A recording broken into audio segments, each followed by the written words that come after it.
ओम पूर्णमदः पूर्णमिदं पूर्णात् पूर्णमुदच्यते पूर्णस्य पूर्णमादाय पूर्णमेवावशिष्यते। ओम शांति शांति शांति। नमस्कार मित्रों, आज के वीडियो में हम बृहदारण्यक उपनिषद के प्रथम अध्याय के चौथे ब्राह्मण का जो दूसरा मंत्र है उसका पाठ करेंगे। तो आइए देखते हैं कि ये मंत्र क्या कहता है। तो जो मंत्र वो कहता है, सो अभिभेत, अर्थात वह भयभीत हुआ, तस्मात् एकाकी बिभेति, अर्थात इसलिए एकाकी होने पर भय करता है।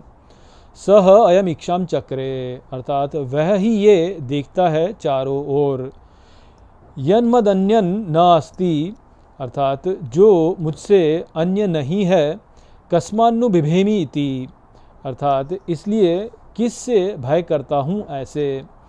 तत्एव अस्य भयम व्यायः, अर्थात विस्तार करने ही से इसका भय व्यय होता है। कस्माद्धि अभिभेष्यत, अर्थात किससे भय करेगा। द्वितीयाद् वै भयम भवति, अर्थात दूसरे से ही भय होता है। तो यहाँ पर इस मंत्र में भय के विषय में बताया जा रहा है कि जब उसने मैं हूँ करके कहा तो वह भयभीत हुआ और उसने अपने चारों ओर देखा भय में, और फिर जो है वो जब उसको ये बात समझ में आई कि भाई मैं किससे भय करूं यहाँ पर, जब मुझसे अन्य यहाँ पे कोई है ही नहीं। तो इस प्रकार का जब विस्तार उसने किया तभी उसका जो भय है वह समाप्त हुआ, क्योंकि ऐसे अवस्था में भय करेगा किससे। भय तो केवल दूसरे से ही होता है, किंतु यदि व्यक्ति ये जान ले कि कोई दूसरा अन्य मुझसे है ही नहीं तो भय नष्ट हो जाएगा, इसलिए जो है उसका भय नष्ट हुआ। तो यहाँ पर मूल बात जो हमको समझनी है वो यह ही है कि व्यक्ति को यदि भय से मुक्ति पानी है तो उसको ये बात समझनी होगी कि मुझसे अन्य यहाँ पे कुछ नहीं है, मैं ही हूँ जो कि यहाँ पे सब कुछ को प्रक्षेपित कर रहा हूँ। तो यदि मैं ही यहाँ पे सब कुछ को प्रक्षेपित कर रहा हूँ तो किससे भय करूँ। भय करने की कोई बात ही नहीं है, क्योंकि यहाँ पे तो मैं ही हूँ और तो कोई है ही नहीं। तो वो वाली बात समझना यहाँ पे बहुत महत्वपूर्ण है। तो वो यहाँ पे है, तो मैं हूँ जो है, जैसा कि हमने समझा कि मैं हूँ जो है उससे ही वास्तव में पक्ष उत्पन्न होता है कि मैं और तू। तो जो मैं हूँ से पहले वाली अवस्था है, जो कि है वाली अवस्था है, वहीं पर व्यक्ति यदि स्वयं को स्थित करे तो ही वह भय से मुक्त हो पाएगा। और जैसा कि हमने तीसरे ब्राह्मण के अंतिम मंत्र में समझा था कि भय के कारण ही हमारी दुर्गति होती है, और भय जो है वह मूल भय क्या है, मृत्यु का भय। वहाँ ही से अन्य सभी भय हमारे लिए उत्पन्न होते हैं। तो भय ही वास्तव में मूल कारण है जिससे कि हम मृत्यु को जाते हैं और सभी पाप में हम जाते हैं, क्योंकि मैं और तू का पक्ष उत्पन्न हो जाता है। दूसरे से हमें भय होता है, क्योंकि दूसरे से हम भय करेंगे तो हमारा जो नियंत्रण का वाला भाव है वह नियंत्रण वाला भाव नष्ट हो जाता है कि हम सब कुछ ये नियंत्रण में है। जब दूसरा होता है तो हमको उसको नियंत्रित करने का मन करता है। हम स्वयं के तो नियंत्रण में ही, परंतु जब दूसरा उत्पन्न हो जाता है तो उस पर से हमारा नियंत्रण दूर हो जाता है, हम उसको नियंत्रित नहीं कर सकते। तो हमारे भीतर एक भाव ऐसा उत्पन्न होता है कि अरे ये मेरे साथ कैसा व्यवहार करेगा, क्या व्यवहार करेगा मेरे साथ में।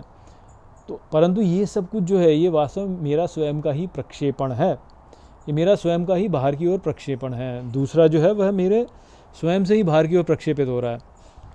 ये बात समझना बहुत ही महत्वपूर्ण है तो सभी में है ना। मैं हूँ में जो है वह सभी में है। एक व्यक्ति है जो कहता है मैं हूँ और दूसरा व्यक्ति कहता है कि मैं हूँ, तो दोनों ही व्यक्ति जब मैं हूँ कहते हैं तो उसमें है तो है ही ना। तो जब वो है में अवस्थित हो जाए व्यक्ति तो फिर उसका भय नष्ट हो जाता है, क्योंकि उसको ये पता चल जाता है कि मुझसे अन्य यहाँ पे कुछ और है ही नहीं। तो जो समझना है यहाँ पे वो ये कि जब मैं हूँ करके मैं जब अवलोकन करता हूँ, जब मैं हूँ करके जब मैं चारों ओर देखता हूँ, तो जो देखने वाला है मेरे भीतर वह एक ही है। वो मेरे भीतर भी है और वो अन्य के भीतर भी है, वह ही है जो कि देखता है। यदि वह देखने वाला ना हो तो फिर जो है हम देख नहीं सकते। तो हम जब देखते हैं बाहर की ओर तो मैं हूँ करके हम देखते तो हैं, किंतु जो देखने वाला है वह मेरे भीतर और अन्य के भीतर एक ही है। उसके साथ में यदि व्यक्ति जुड़ जाए तो फिर वह जो है वाली अवस्था में स्थित हो जाता है, और है वाली अवस्था में स्थित होकर के ही उसका भय दूर होता है, क्योंकि है वाली अवस्था में अन्य कोई है ही नहीं।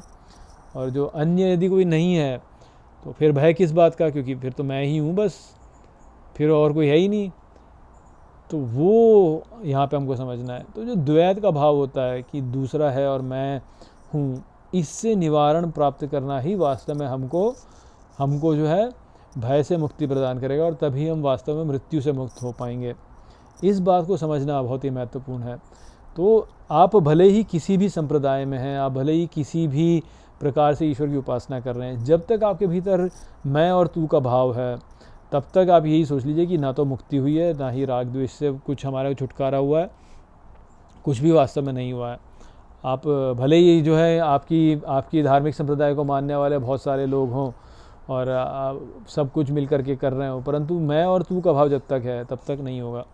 इसलिए आग्रह कहते हैं ना कि आग्रह, मेरे धार्मिक संप्रदाय का आग्रह मेरे भीतर है, वह जब तक नष्ट नहीं होगा तब तक आपकी मुक्ति नहीं होगी। आप भले ही कितने भी धार्मिक संप्रदाय में आपके कितने भी श्रेष्ठ आपका धार्मिक संप्रदाय हो, परंतु यदि आपके धार्मिक संप्रदाय में आग्रह है कि सब जो है मेरे धार्मिक संप्रदाय का पालन करें, तब तक बात बनेगी नहीं, क्योंकि मैं और तू का भाव तब तक रहेगा ही रहेगा कि भाई एक व्यक्ति जो मेरे धार्मिक संप्रदाय का पालन करता है वो है, और अन्य व्यक्ति है जो कि मेरे धार्मिक संप्रदाय का पालन नहीं करता, तो मैं और तू हो गया ना।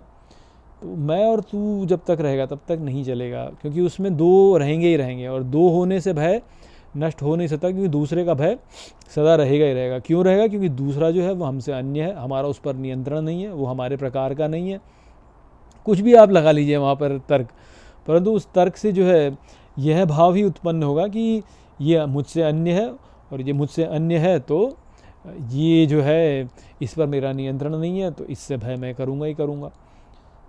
तो यदि हमको जो है भय से मुक्ति प्राप्त करनी है तो सबको अपने भीतर सम्मिलित करना ही होगा। सबको अपने भीतर सम्मिलित करने का जो मार्ग है वो इकलौता मार्ग यही है कि हम सबसे अपना तादात्म्य कर लें और एक ही माने, उसको एक ही माने, नियंत्रण को हम छोड़ दें। देखिए, दूसरे पर नियंत्रण करने का जो प्रयास है वो अपने आप में जो है ये दर्शाता है कि आपके भीतर भय है, आपके भीतर प्रेम नहीं है।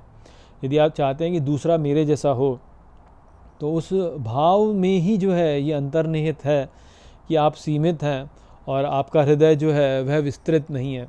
क्योंकि दूसरे को नियंत्रित करने का भाव से क्या हुआ कि उसके कुछ इस प्रकार के लक्षण होंगे जो कि आपको स्वीकार्य नहीं है, और यदि आपको वो स्वीकार्य नहीं है तो इससे अर्थ यह ही हो गया कि आप जो है वो संपूर्णता में अवस्थित नहीं है, आपने विस्तार नहीं किया, सबको अपने भीतर समाहित आपने अभी नहीं किया। निकृष्ट से निकृष्ट जीव में भी यदि आप जो है उसमें भी यदि आप उसके भावों को स्वीकार करने के लिए सज्ज हैं और आप बोलते हैं कि ठीक है मैं इसको भी स्वीकार करता हूँ, तभी आपने जो है अपना विस्तार इतना किया कि आप में सभी जीवों के प्रति प्रेम है। इसका अर्थ ये नहीं है कि आप अपने जीवन में आप अपने अनुसार अपने कर्तव्यों का पालन नहीं करते हैं, ऐसा नहीं है, उसमें ऐसी बात नहीं है, परंतु आप स्वीकार करते हैं। फिर भी इसको खेल के रूप में स्वीकार कर सकते हैं ना आप। जैसे आप यदि कुछ खेल रहे हैं तो उसमें जो है खेल में आप दूसरे को उसका अस्तित्व प्रदान करते हैं, किंतु आप उसको गंभीरता से नहीं लेते हैं। आप ये नहीं बोलते हैं कि ये दूसरे का अस्तित्व जो है ये मेरे अस्तित्व पर ही जो वास्तव में ये प्रश्न उठा देता है, ऐसा नहीं मानते हैं। जब हम खेल खेलते हैं तो खेल खेलने में हम ये थोड़ी बोलते हैं कि मान लीजिए आप जीत जाएं और आप हार जाएं, तो ऐसा थोड़ी मानते हैं कि हारने पर जो आपका अस्तित्व ही समाप्त हो गया या जीतने पर जो है आपका अस्तित्व पुष्ट हो गया। इस प्रकार की बात थोड़ी मानते हैं आप। खेल मानते तो खेल है, बस हार गए तो भी आपका अस्तित्व तो तब भी है ही, जीत गए तो भी आपका अस्तित्व है। तो जीवन में जब हम कुछ भी करते हैं, जैसे अर्जुन जो है उन्होंने युद्ध किया और उन्होंने जो है कौरवों में इतने सारे उनके योद्धाओं की उन्होंने हत्या की, तो ये थोड़ी माना कि उनका अस्तित्व भी नष्ट हो गया, मैंने उनको मार करके उनका अस्तित्व भी नष्ट कर दिया, ऐसा थोड़ी माना उन्होंने ये माना कि बस ये तो जीवन में है, मैं तो निमित्त हूँ और भगवान जो है मुझसे करवा रहे हैं, बस इस प्रकार का भाव रखा। सामने वाले का अस्तित्व नष्ट कर दिया ये थोड़ी बोला है, क्योंकि गीता में दूसरे अध्याय में ही श्री कृष्ण कहते हैं कि ऐसा कभी था ही नहीं कि ये जितने भी यहाँ पे योद्धा हैं ये पहले नहीं थे और आगे नहीं होंगे, ऐसा कभी था ही नहीं। तो अस्तित्व तो नष्ट होता ही नहीं है कभी भी। तो इसलिए जब हम जीवन में अपना जो भी निर्वाह करते हैं और उसमें जो भी अपने कर्तव्य कर्म करते हैं, हो सकता है हम उनमें दूसरे जीवों की हत्या करें भी, परंतु हम ये नहीं मानते हैं कि हमने उनका अस्तित्व ही नष्ट कर दिया। वो तो खेल का भाग था, उसके खेल के भाग में हमने कर लिया उसको। इस प्रकार का भाव रखते हैं। इस प्रकार का भाव रखने का अर्थ होता है यहाँ पे कि दूसरे से ना भय करना।